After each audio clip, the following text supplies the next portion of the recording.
सोचिए, एक पर्यटक हेरिटेज साइट पर प्रवेश करता है तो सबसे पहले आपकी वर्दी नहीं बल्कि आपके खड़े होने का तरीका दिखता है।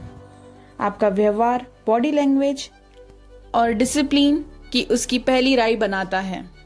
आज हम सीखेंगे कि एक सच्चा प्रोफेशनल रक्षक कैसे दिखता है। एक सुबह एक पर्यटक गेट पर आया। दूर से ही उसने दो रक्षकों को देखा। एक सीधा और मुस्तैद खड़ा था, जबकि दूसरा दीवार से टेक लगाकर खड़ा था। बिना एक शब्द बोले ही पर्यटक समझ गया कि कौन अपनी ड्यूटी गंभीरता से ले रहा है। यही होती है बॉडी लैंग्वेज की ताकत। मुस्तैद रक्षक हमेशा सीधा खड़ा रहता है, दोनों पैर संतुलित, नजर सामने, कंधे सीधे और शरीर तैयार। अगर बैठना हो तो रीढ़ की हड्डी सीधी और पैर जमीन पर। ये पोजीशन सिर्फ प्रोफेशनल नहीं लगती, बल्कि इमरजेंसी में तुरंत एक्शन लेने के लिए भी तैयार रखती है। लेकिन कुछ आदतें बिल्कुल गलत हैं।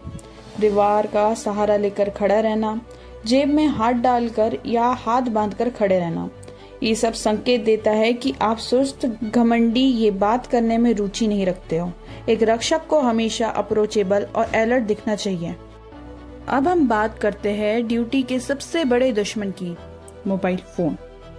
सोचिए, आप रील देख रहे हैं और उसी वक्त कोई शरारती व्यक्ति नियम तोड़कर निकल जाता है या इमरजेंसी अलार्म बजाता है और आप ईयरफोन की वजह से सुन ही नहीं पाते। इसलिए ड्यूटी के दौरान मोबाइल फोन का इस्तेमाल सिर्फ जरूरी संदेशों के लिए ही होना चाहिए। अब ट्रेनिंग के बाद पहली परख का समय आया।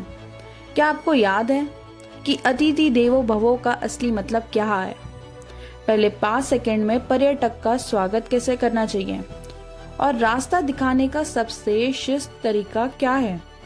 क्या ये सवाल आपकी समझ को परखता है? परख अभी बाकी है। विदेशी पर्यटक से कितनी दूरी बनानी चाहिए? जिगजैग बैरिकेडिंग का क्या फायदा है? AER रूल कैसे काम आता है?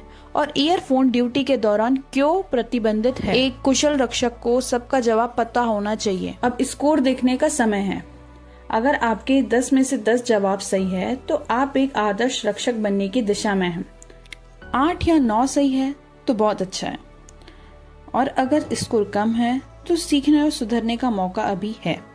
अब सब सीधे खड़े हो जाइए, अपना दाहिना हाथ छाती पर रखिए और प्रतिज्ञा कीजिए कि आपकी बोली, आपका व्यवहार, आपकी बॉडी लैंग्वेज और आपका अनुशासन हमेशा भारत का मान बढ़ाएगा। आप हर मेहमान का सम्मान करेंगे, संकट में शांत रहेंगे और ड्यूटी के दौरान मोबाइल के जाल से दूर रहेंगे। बधाई हो, आपने मॉड्यूल 4 सफलता से पूरा कर लिया है। अब आप जानते हैं कि एक रक्षक की असली पहचान उसकी वर्दी नहीं, बल्कि उसकी विनम्र बोली, उसका अनुशासन, उसकी बॉडी लैंग्वेज और उसकी जिम्मेदारी होती है। याद रखिए, एक मुस्कुराहट मेहमान का दिल जीत सकती है और एक अनुशासित रक्षक पूरे देश की छवि को मजबूत बना सकता है। धन्यवाद।